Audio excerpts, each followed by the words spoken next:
정의를 되찾아준 재판부에 감사드립니다. 그 과정이 참으로 어렵고 길긴 하지만 창의 일속이라도 제가 겪는 어려움이야 큰 바닷속의 좁쌀 한 개 정도에 불과하지 않겠습니까? 대표님, 위증교사 사건 1심 무죄 나왔는데 심경이 어떠십니까? 뭐 그런 느낌이라기보다는 사필 규정이 아니겠습니까? 민주당 이재명 대표가 영상으로 보신 것처럼 어제 위증교사 혐의 1심에서 무죄를 선고받았습니다. 자, 민주당이야 원래 줄곧 무죄를 주장해 왔었지만 이 법조계 인사들을 포함해서 많은 언론들이 유죄에 대한 예측을 많이 해왔던 터라 어제 무죄는 예상을 빗나간 판결이었다. 뭐 이런 이 의견들이 많이 나오고 있습니다. 자, 이런 가운데 1심 재판부의 판결이 쟁점이 됐던 부분, 바로 위증을 자백한 김모 씨에게 벌금형 유죄를 판단했다는 겁니다. 이재명 대표는 무죄, 그리고 김모 씨는 유죄. 자, 이에 대한 여야의 목소리 들어보시죠.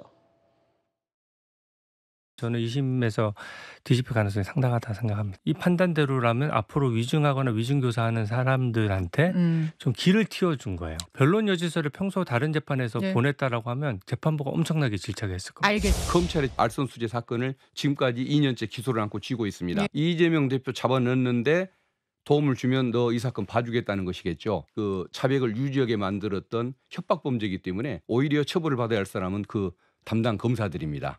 반드시 그런 날이 올 겁니다. 같은 위증 사건에서 재판부가 위증을 한 김모 씨에게는 유죄를, 그런데 이재명 대표에게는 위증 교사에 대해서 무죄를 한 겁니다. 같은 사건에서, 그러니까 똑같이 연관된 두 사람인데 위증을 한 사람은 유죄고 위증을 교사한 혐의를 받는 이재명 대표는 무죄고, 이게 뭐를 지금 중점적으로 판단한 겁니까? 네, 그러니까 1심 재판부의 판단은 그런 것 같습니다. 김모 씨가 법정에서 진술한 것이 진실과 반하는 이 거짓 진술이기 때문에 위증을 한 것은 맞다. 그런데 그 김 씨가 위증을 하도록 이재명 대표가 교사한 것은 그 인정하기 어렵다. 이런 판결로 보여집니다. 네. 그렇다면 이 판단을 놓고 보면 아니, 김모 씨는 왜 교사한 그것도 아닌데 위증을 했을까라는 의문이 남지 않습니까? 그렇죠. 네. 결국 그 위증 덕분에 이재명 대표가 이 그 공직선거법에서 무죄 판결을 받았기 때문에 김모 씨의 그 위증 혐의는 앞으로 항소심이 진행이 된다라면 그 부분이 크게 좀 쟁점이 될 것으로 예상이 됩니다. 그러니까 재판부는 여러 가지 도움을 요청한 것은 있지만 그것이 반드시 김모 씨에게 위증을 해달라라고 교사한 것으로 보기에는 어렵다. 상당히 어떻게 보면 이재명 대표에게는 유리한 판결이 나왔다. 이렇게 볼 수 있을 것 같습니다. 네. 자, 이재명 대표의 위증교사 혐의가 1심에서 이렇게 무죄 판결을 받으면서 정치권에는요, 그 파장이 적지 않을 것 같습니다. 국민의힘에서는 판결은 존중한다. 하지만 그 내용에 수긍하기는 좀 힘들다. 이런 태도입니다. 판결에 대해서는 제가 공감하지 못할 부분들이 많이 있어요. 또 우리 대한민국 사법 시스템 안에서 바로 잡아질 가능성이 높다라고 생각합니다만. 법치 파괴행위에 사법부에서 면죄부를 주는 판결로 국민들이 오인할 것이 우려됩니다. 항소심에서는 양심과 법리에 따른 결정으로 일반 국민의 상식에 비춰봐도 납득할 수 있는 판결이 선고되어 법원에 대한 국민적 신뢰가 더 흔들리지 않기를 바랍니다.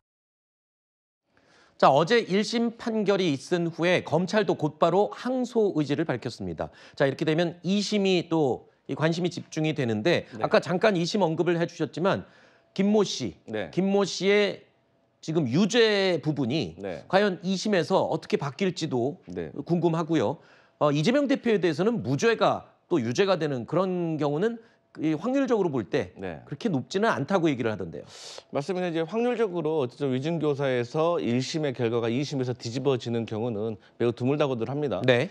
그런데 이제 간단합니다. 이재명 대표가 무죄를 받은 거는 쉽게 말해서 김모 씨에게 허위 증언을 요청한 게 아니라 사실 증언을 요청한 것이다라는 네. 것이 인정이 된 것이고, 그러면 공범인 이재명 대표는 무죄를 받았는데 왜 공범인 김모 씨는, 그리고 본인이 위증을 했다고 자백을 했는데 왜 이분은 유죄를 받았냐라고 네. 하면, 오늘 아침에도 민주당 박균택, 그러니까 검사 출신이죠. 네. 이분이 인터뷰를 한 걸 들어보면 상당히 설득력이 있어 보입니다. 네. 그러니까 그 말은 이겁니다. 최초에 김모 씨가 위증을 했다고 하지 않았습니다. 네. 하지만 나중에 입장이 바뀌었다는 거죠. 네. 그러면 그 입장을 바뀐 이유를 들여다보니까 김모 씨가 3가지 사건에 얽혀 있습니다. 네. 그중에 알선수재라는 게 있습니다. 근데 그 알선수재의 공범은 이미 2심까지 유죄를 받았습니다. 네. 하지만 김모 씨는 검찰이 과거에 구속영장 청구를 했는데 기각이 됐습니다. 네. 그러면 통상적으로 구속영장을 재청구를 하든지 아니면 불구속 기소를 해야 되는데 그러지 않았다는 거예요. 이것은 상당히 이례적인 일이라는 거죠.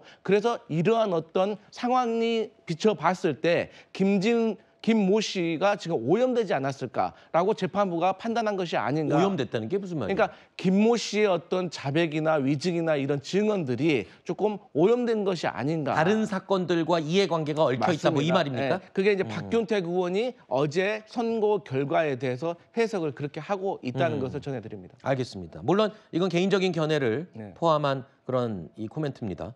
자, 어제 법원에 동행한 일부 민주당 의원들은 이 선고가 내려지자, 무죄 선고가 내려지자 눈물을 보이기도 했습니다. 이재명 대표의 1심 무죄 선고가 민주당을 다시 이 단일 대우로 만들지도 관심사입니다.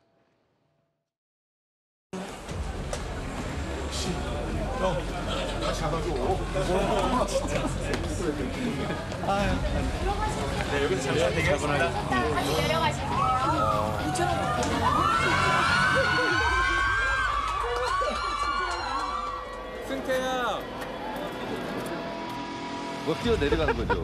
근데 서로 막 뛰어내려가려고, 제가 어깨 싸움에서 별로 안 밀리는 사람인데 제가 많이 밀렸어요. 원팀이면서 윈팀이죠. 이재명은 죽지 않는다. 우리는 포기하지 않는다. 이재명 대통령 가지야. 민주당에서는 어제 무죄 선고가 나면서 그야말로 최상의 시나리오가 나왔다고 해도 과언이 아닙니다. 여러 가지 경우의 수 중에서 가장 좋은 이 경우가 채택이 된 거죠. 이재명 대표를 중심으로 뭐 일극체제가 더 공고해진다. 뭐 이거야 뭐 누가 봐도 그렇게 될 것으로 예상이 되는데, 하나 궁금한 게요. 지금 주말 장외 집회, 대규모 장외 집회 계속 진행하고 있었잖아요. 이게 지금 이재명 대표의 무죄를 주장하면서 또 특검법 처리 뭐 이런 것을 주장해 왔었는데, 지금 이렇게 되면은 굳이 장외 집회를 이어갈 필요가 있나 싶은 생각도 드는데요. 일정은 어떻게 됩니까? 일단 뭐 장외 집회 같은 경우에는 뭐 재판의 결과와 상관없이 이미 이전부터 네. 약간 이제 시민사회 주도의 장외 집회로의 전환을 하는 것이 맞지 않겠느냐라는 전략적인 고민이 있었던 걸로 보입니다. 그리고 이제 민주당 입장에서는 제1야당으로서 국회 안에서 할 수 있는 일들에 좀 집중하자, 이런 공감대가 있는 것 같고요.